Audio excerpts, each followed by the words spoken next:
Hola, mi nombre es Andrea Caballero Ramírez, soy estudiante de la licenciatura de Enfermería en la Universidad Autónoma del Estado de México. Curso la materia de unidad de cuidados intensivos y les voy a hablar sobre la unidad 2, que es el paciente en estado crítico con alteraciones del sistema respiratorio. El objetivo de esta unidad es determinar las intervenciones de enfermería específicas en los pacientes con alteraciones en el sistema respiratorio. La respiración es la función que hacen todos los seres vivos en donde tomamos oxígeno y eliminamos dióxido de carbono, transportando oxígeno y dióxido de carbono a la sangre y a los tejidos del cuerpo. El sistema respiratorio hace dos funciones, la difusión y el transporte. La difusión al paso del oxígeno y del dióxido de carbono desde los alvéolos hasta la sangre y viceversa, y el transporte de gases. Los gases son transportados por la sangre y los líquidos hasta llegar a las células del cuerpo.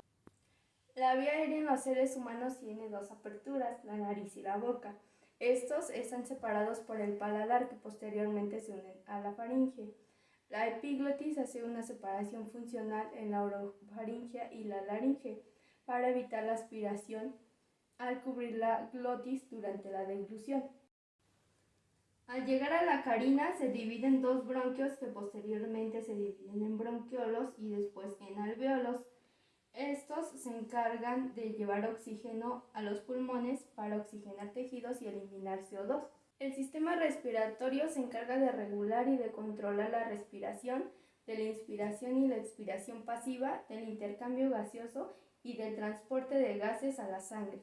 La oxigenoterapia es una medida terapéutica que consiste en administrar oxígeno a concentraciones mayores de las que ofrece el ambiente, esto con la finalidad de prevenir los síntomas y las manifestaciones de la hipoxia.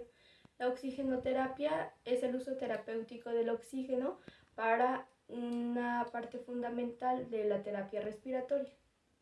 El objetivo de la oxigenoterapia es aumentar el aporte de oxígeno a los tejidos, utilizando al máximo la capacidad de transporte de la hemoglobina.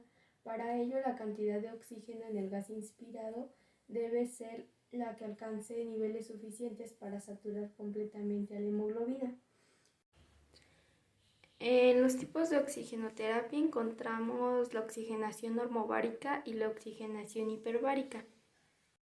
La oxigenación normobárica consiste en administrar oxígeno a distintas concentraciones que va del 21 al 100%.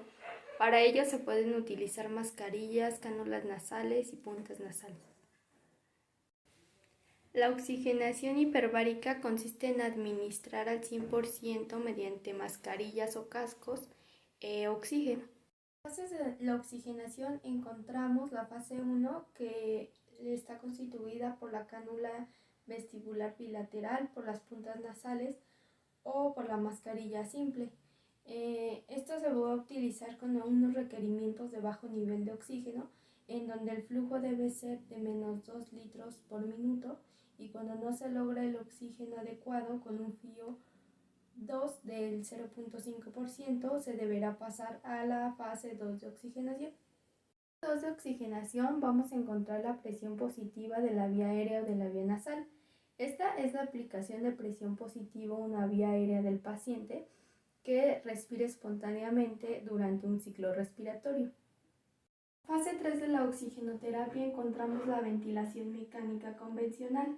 Esta es una respiración artificial que se emplea con un aparato para sustituir la función respiratoria de una persona, pues que obviamente no puede por sí sola por alguna enfermedad. De esta forma hará que mejore su oxigenación. El ventilador, como el que tenemos aquí, es un generador de presión positiva en la vía aérea que suple la fase activa del ciclo respiratorio. Mecánica. La ventilación mecánica se conoce como el procedimiento de respiración artificial, en donde se emplea un aparato para suplir la función respiratoria de una persona. Como lo tenemos aquí, que esto es un ventilador mecánico. Esto ayuda a mejorar la oxigenación y a mejorar el mecanismo pulmonar. El ventilador es un generador de presión positiva en la vía aérea que suple la fase del intercambio gaseoso del ciclo respiratorio. Esto facilita el intercambio de gases y genera radiantes de presión. Hay dos tipos de ventilación mecánica, la ventilación mecánica invasiva y la no invasiva. La invasiva se realiza a través de un tubo endotraqueal o de una traqueostomía, en el cual el médico coloca una cánula o una sonda en la tráquea para abrir toda la respiración y con el fin de suministrar oxígeno. La ventilación mecánica no invasiva es la que se realiza por medios artificiales o una mascarilla facial, pero sin una intubación endotraqueal. Antes de utilizar un ventilador mecánico debemos conocer que la célula elimina el CO2 como producto de su actividad metabólica. A través de la circulación, el CO2 llega a los pulmones y desde los pulmones el CO2 es eliminado a la atmósfera. Algunos conceptos que debemos conocer para usar el ventilador mecánico es el PaCO2, que es la presión ejercida por el dióxido de carbono disuelto en el plasma, el PaO2, que es el índice de oxigenación de la sangre, expresión de la influencia de la ventilación, el perfusor alveolar y la difusión alveolar capilar, y el PAFI, que es la relación entre el PaO2 y la fracción inspirada de oxígeno. También tenemos lo que es la saturación de oxígeno, que es un porcentaje de hemoglobina que se haya unido reversiblemente al O2. En las modalidades de la ventilación encontramos la ventilación controlada, asistida y mandatoria intermitente. La controlada es cuando el ventilador proporciona el trabajo mecánico completo, asistida cuando el ventilador funciona como una respuesta al estímulo del paciente, y la mandatoria intermitente, que es cuando el ventilador pone en marcha a una frecuencia preestablecida para lo que el paciente pueda respirar. Para programar un ventilador mecánico: verificar la conexión del ventilador y tener presentes los 5 pasos para la programación del ventilador. Paso 1. Encender el ventilador y escoger el modo ventilatorio, controlado, asistido o mandatorio intermitente. Paso 2. Seleccionar el volumen o corriente, cantidad de aire deseado a lo largo de la inhalación y la exhalación. Por lo general va a ser de 6 mililitros sobre kilogramo. Paso 3. Programación del PIB, que va a ser de 5 a 8 centímetros de H2O. Paso 4. Programar la relación IE, inhalación-expiración, FiO2 y frecuencia respiratoria. El tiempo inspirado es el periodo que tiene el respirador para aportar al enfermo el volumen corriente. El FiO2 estará por debajo de 0.6 y la respiración va a ir de 12 a 20 respiraciones por minuto. Paso 5. Modificar el volumen corriente. Este dependerá de la presión pico y la saturación de oxígeno que presente el paciente. La intubación de secuencia rápida es una técnica agresiva que se le realiza al paciente en el servicio de urgencias cuando hay una alteración de la normalidad del sistema respiratorio. Esto se da por una parada cardiorrespiratoria, por protección de la vía aérea, por insuficiencia respiratoria aguda o por la disminución de los niveles de la concentración de oxígeno. La intubación proporciona una relativa protección frente a la aspiración pulmonar, mantiene un conducto de baja resistencia adecuado para el intercambio gaseoso respiratorio y sirve para acoplar a los pulmones a los dispositivos de asistencia respiratoria. Es útil para la creación de una vía para la eliminación de secreciones. La intubación de secuencia rápida ha sido considerada como la administración de un agente hipnótico y un relajante neuromuscular de forma consecutiva con el fin de facilitar la intubación orotraqueal en el paciente en estado crítico y minimizar el riesgo de aspiración. De forma convencional, se acepta que la intubación de secuencia rápida debe permitir la intubación en un tiempo no superior a 60 segundos, transcurrido desde la administración de los fármacos que compromete la competencia de los reflejos laringeos. Intubación rápida. Intervenciones de enfermería. 1. Preparar el material y equipo. 2. Ministrar los medicamentos de analgesia según prescripción. Estos medicamentos pueden ser midazolam, propofol, etomidato, diazepam, fentanilo o morfina. Antes de comenzar, se va a hidrooxigenar al paciente unos minutos con un ambú conectado al sistema de oxígeno. Se pasará el laringoscopio y después el tubo endotraqueal que vaya a la medida del paciente. Posteriormente de la intubación se va a fijar el tubo y se va a corroborar la colocación adecuada del tubo valorando los campos pulmonares con buena entrada y salida de aire. Se va a conectar al ventilador mecánico y se va a retirar el material y equipo. Después se monitorizarán los signos vitales y se corroborará el buen funcionamiento del ventilador. Posteriormente realizaremos la aspiración de secreciones. Unidad rodable que se usa con fines de concentración del equipo, material y medicamentos, esto para la reanimación cardiopulmonar y cerebral. El carro rojo debe ubicarse siempre en las áreas de choque, de urgencias, de UCI, de UCIN, en quirófano, en recuperación, en endocirugía, en servicio de neonatos, hospitalización y rayos X. El monitor del carro rojo siempre deberá estar conectado a la corriente eléctrica para el uso de sus paletas en adultos y pediátricos, con el cable conductor de descargas ya instalado para la derivación que va a necesitar el paciente. Pues este carro consta de 4 niveles o 4 cajones, en donde en cada nivel vamos a encontrar diferentes cosas. En lo que es el cajón 1 vamos a encontrar medicamentos. Todos estos medicamentos son para los pacientes y son de alto riesgo. En el segundo cajón, en el segundo nivel, vamos a encontrar todo el material de insumo, lo que vamos a necesitar para la reanimación. En el tercer cajón vamos a encontrar lo que son guantes, vamos a encontrar todo para hacer la reanimación, y en el último cajón o el cuarto vamos a encontrar lo que son las soluciones, vamos a encontrar lo que son las bolsas o también lo que es todo lo que necesita el paciente, que es endovenoso. A un costado del carro rojo se encontrará lo que es el tanque de oxígeno. Este debería tener manómetro o regulador. También van a contar con un humidificador que debe de estar listo para su uso, y la tabla de reanimación debe de ser de acrílico o madera.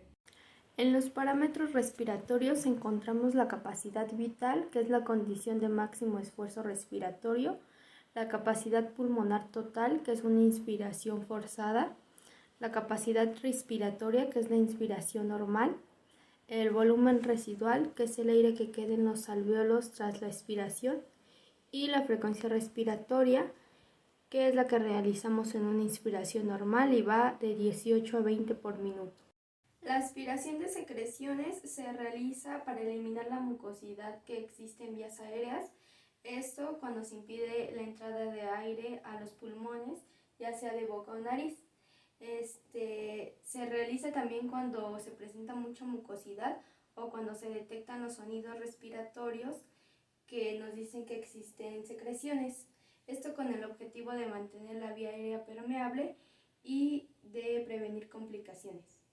Técnica abierta, materiales, aspirador de vacío, recipiente para la recolección de secreciones, sonda de aspiración estéril, tubo o goma de aspiración, guantes estériles, ambú con reservorio conectado a fuente de oxígeno, jeringa de 10 mililitros, suero fisiológico y botella de agua bidestilada.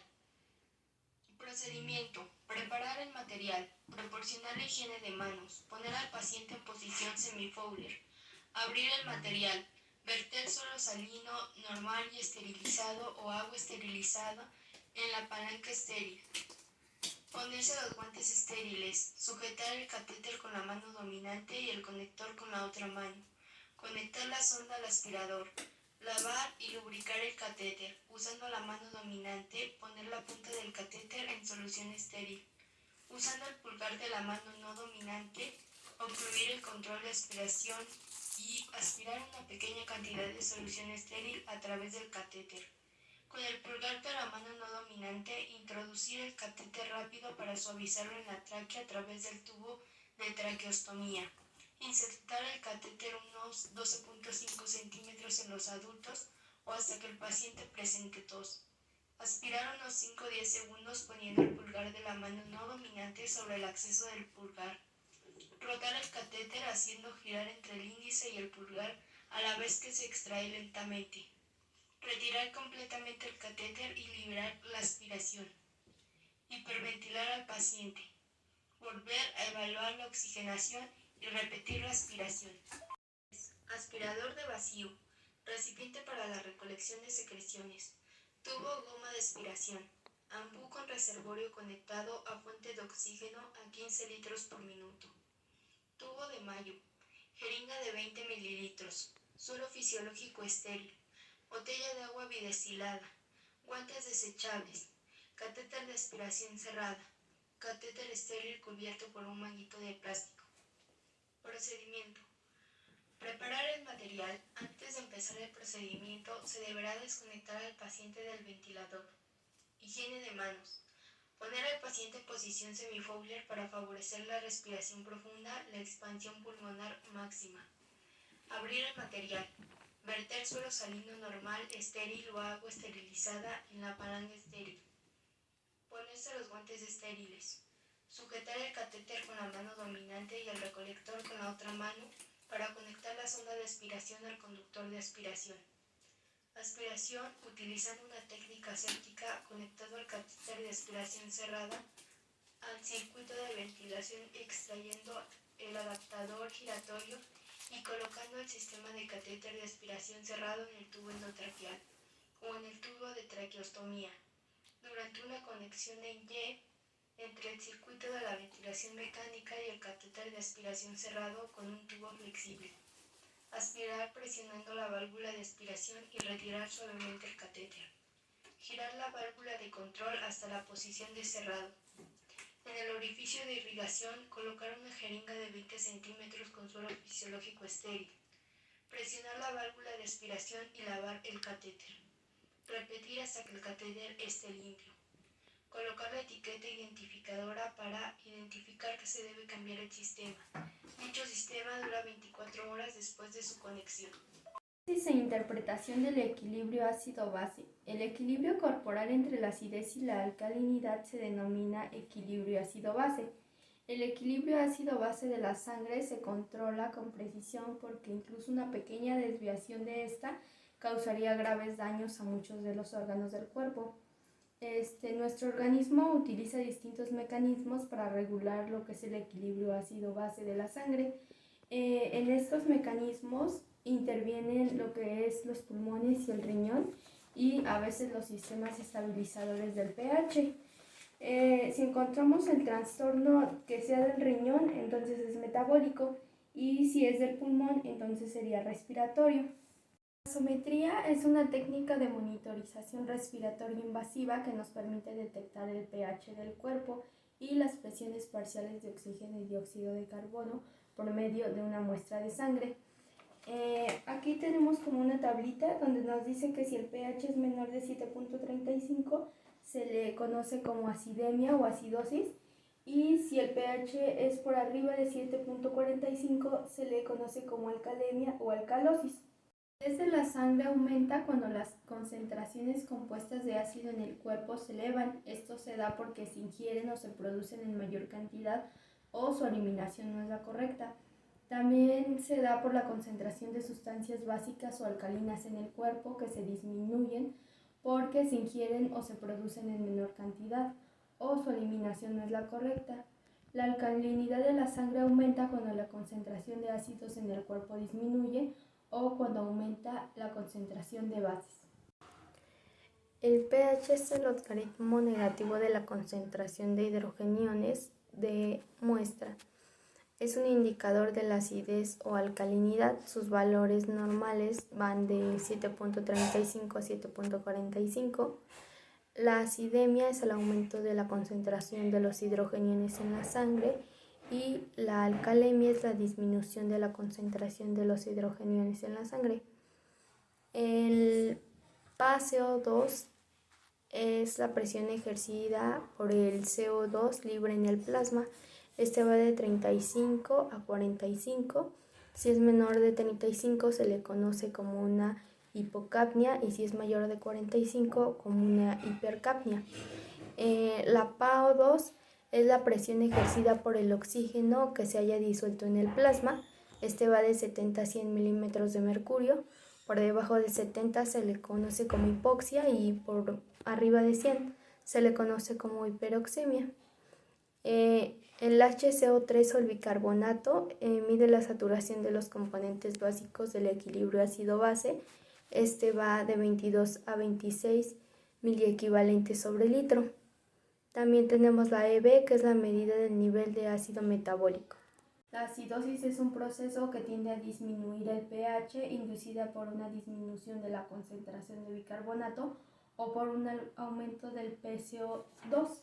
Esto se hace cuando encontramos pHs por debajo de 7.35 y la alcalosis es un proceso que tiende a aumentar el pH inducido por una elevación en la concentración del bicarbonato o por la disminución de una PCO2 que lo encontramos con pHs mayores de 7.45 y es lo que conocemos como la alcalosis.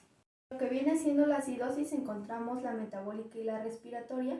La metabólica se define como el aumento de la concentración plasmática de hidrogeniones con un pH por abajo de 7.35 debido al descenso de la concentración de bicarbonato. Como les decía, esto pertenece al riñón y se va a dar en patologías como la diarrea, vómito o insuficiencia renal que vamos a encontrar en la terapia intensiva. Por otro lado, la acidosis respiratoria se produce en una situación clínica por un pH menor de 7.35 que tiene como trastorno primario un aumento de la PCO2 por mayor de 45, siendo el principal desencadenante de la hipovolemia prolongada. Este también lo encontramos en una terapia intensiva con patologías como neumonía, asma y efisema. En la alcalosis también vamos a encontrar que está la metabólica y la respiratoria. La respiratoria se produce en situaciones de hiperventilación alveolar con un pH mayor de 7.45 y un PCO2 menor de 35 milímetros de mercurio. Esto se da por la altitud. Y en la alcalosis metabólica, que es la del riñón, se define por un pH mayor de 7.35 y aumento de un bicarbonato plasmático por encima de 26 miliequivalentes sobre litro. Esto lo vamos a encontrar en la terapia intensiva por una retención del bicarbonato. La acidosis metabólica se presenta cuando el pH es menor de 7.35, el PCO2 es menor de 35 milímetros de mercurio y el bicarbonato es menor de 22 miliequivalentes sobre litro. Y la alcalosis se presenta cuando el pH es mayor de 7.45, el PCO2 mayor de 45 milímetros de mercurio y el bicarbonato mayor de 26 miliequivalentes sobre litro. En la acidosis respiratoria el pH es menor de 7.35, el PCO2 es mayor de 45 milímetros de mercurio y el bicarbonato es mayor de 26 miliequivalentes sobre litro.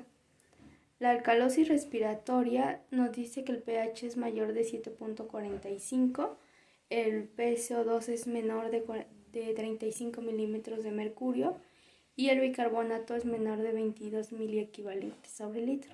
En compensación de la acidosis y la alcalosis vamos a encontrar que la alcalosis metabólica se compensa por medio respiratorio. Esto tiende a incrementar la PCO2 en 0.7 milímetros de mercurio por cada 1 miliequivalente sobre litro de elevación de la concentración del bicarbonato plasmático. La acidosis metabólica es la respuesta compensatoria de la hiperventilación, resultado de 1.2 milímetros de mercurio menores de la PCO2 por cada 1 miliequivalente sobre litro de reducción en la concentración del bicarbonato. En la acidosis respiratoria, la concentración de bicarbonato se incrementa 1 miliequivalente sobre litro por cada 10 milímetros de mercurio de la elevación de la PCO2. Y en la alcalosis respiratoria, cuando es aguda, la concentración de bicarbonato plasmático disminuye 2 miliequivalentes sobre litro por cada 10 milímetros de mercurio que disminuye la PCO2. Gasometría, materiales, contenedor para desechos, materiales fungibles, antisépticos como iodada o clorhexidina, guantes no estériles, gasas, esparadrapo y jeringa de gasometría. Técnica, procedimiento para la punción arterial. Colocar al paciente según la arteria elegida, colocarse los guantes, palpar la arteria elegida con los dedos índice y medio, desinfectando la zona de punción con la gasa y el desinfectante. Realizar la punción con la mano dominante, 45 grados en la radial, 60 grados en la radical, 90 en la femoral. Procedimiento para la extracción de la sangre. Observar la aparición de flujos sanguíneos retrógrados sin necesidad de aspirar. Extraer la muestra evitando la entrada de aire. Retirar la aguja y la jeringa. Presionar sobre el punto de punción con una gasa firme y constante por 5 minutos. Colocar apósitos compresores en el lugar de punción y fijarlo con esparadrapo. Desconecté la aguja de la jeringa, desechándola en el contenedor de objetos punzocortantes. En los parámetros normales de una gasometría encontramos el pH, que es el ácido base. Este va de 7.35 a 7.45. El PCO2, que es la presión parcial de dióxido de carbono. Este va de 35 a 45 milímetros de mercurio. Encontramos la PO2, que es la presión parcial de oxígeno. Esta va de 70 a 100 mililitros de mercurio. Y encontramos el HCO3 o el bicarbonato. Este va de 22 a 26 miliequivalentes sobre litro. Encontramos el B, que es el exceso de bases. Este va en 0 miliequivalentes sobre litro. Y encontramos lo que es la HGB o la hemoglobina, que este va de 12 a 18%. También encontramos lo que es la saturación de oxígeno, que esta va de 95 al 100%. La monitorización hemodinámica es una herramienta que se usa en los pacientes críticos para detectar el origen y la inestabilidad de la hemodinamia, y también nos sirve como guía para elección del tratamiento del paciente. Existe la monitorización invasiva y no invasiva. En la invasiva tenemos la que es la medición de la poscarga pulmonar. Esta es la presión de la arteria pulmonar, que es la sistólica de la arteria pulmonar, el mejor indicado de la poscarga pulmonar. Esto se realiza mediante un catéter de Swan-Ganz que se le pone al paciente, y aquí tenemos una imagen. Y también tenemos la resistencia vascular pulmonar, que es la resistencia del pulmón desde la arteria pulmonar hasta la aurícula izquierda. La monitorización invasiva también nos habla de la ventilación mecánica, que es una alternativa terapéutica que nos brinda una oportunidad de administrar oxígeno al paciente en situaciones de insuficiencia respiratoria. Otro punto de la monitorización invasiva es el cateterismo de la arteria pulmonar. Esta es la presión venosa central, que se registra desde la vía de entrada proximal del catéter situada en la aurícula derecha. La presión capilar pulmonar de enclavamiento, que es la presión registrada en el extremo distal cuando el balón está insuflado, y es una situación en la ramificación distal de la arteria pulmonar. Y la saturación mixta de oxígeno venoso. Este se mide continuamente usando una muestra sanguínea obtenida del orificio distal del catéter. En la monitorización invasiva encontramos los signos vitales. Ahí encontramos la frecuencia respiratoria, que es el número de respiraciones por minuto que se pueden medir con la observación o por medio de un estetoscopio con valores normales entre 12 a 20 respiraciones por minuto. También tenemos la saturación de oxígeno. Esto es la pulsioximetría, que es una técnica usada para la medición de la saturación de oxígeno, transportando la hemoglobina con valores normales que van de los 95 al 100%. Y también tenemos el dióxido de carbono a través de la capnografía, que es una monitorización no invasiva y continua de la presión parcial de dióxido de carbono exhalado por el paciente a lo largo del tiempo. Esto se permite monitorizar la ventilación del paciente, proceso que a su vez depende de otros dos que tienen lugar con anterioridad: el metabolismo, en el que tiene lugar la producción del CO2, y la perfusión, mediante la cual se transporta el CO2 hasta los pulmones para que este gas sea expulsado al exterior.